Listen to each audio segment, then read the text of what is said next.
This is Herby from TVA and Speed. Tim Burton, congratulations on a great movie. Thank you. So you met Margaret Keane. Yes. The first thing you ask her, why the big high?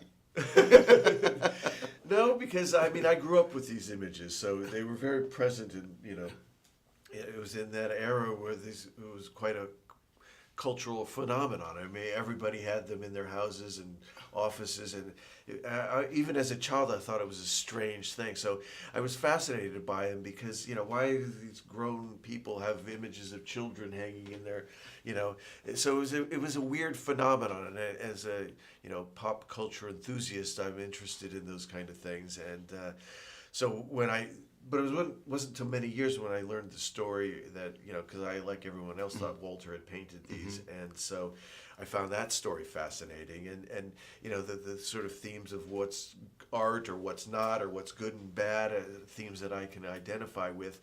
But Margaret's a very private person. So, when you first meet her, you don't get much. You barely hear her speak, So, she's a kind of personality that you don't really want to pry into her life. But, once we started to make the movie, the writers, she opened up a bit and we got more of the story. The story is very tragic, but the movie is very funny. Yeah. How did you manage with that? Well, because I think that's the way life is. It's a combination of drama and tragedy and being frightening and funny all at the same time. And obviously, the movie lent itself to humor just because sometimes life is so absurd and strange, and real that it's hard to believe. I mean, like the courtroom scene that we have, people thought we went way over the top, but we actually toned it down because it was even crazier. Oh, really, eh? And this is the serious version of it.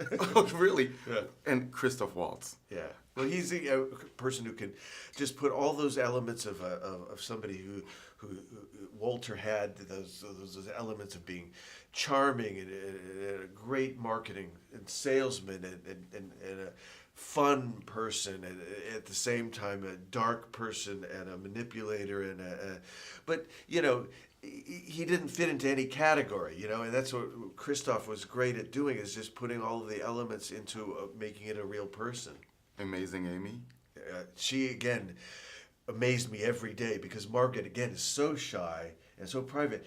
And what Amy did brilliantly to me is that without doing anything, just standing there, you just feel this turmoil going on inside, this sort of the weight that she was feeling, being a woman of that time, so easily be looked as a victim, but she wasn't a victim. She had a real quiet and strong strength that came through that Amy really achieved beautifully. So this movie shows at the same time the beginning of the mass media marketing, art, and everything.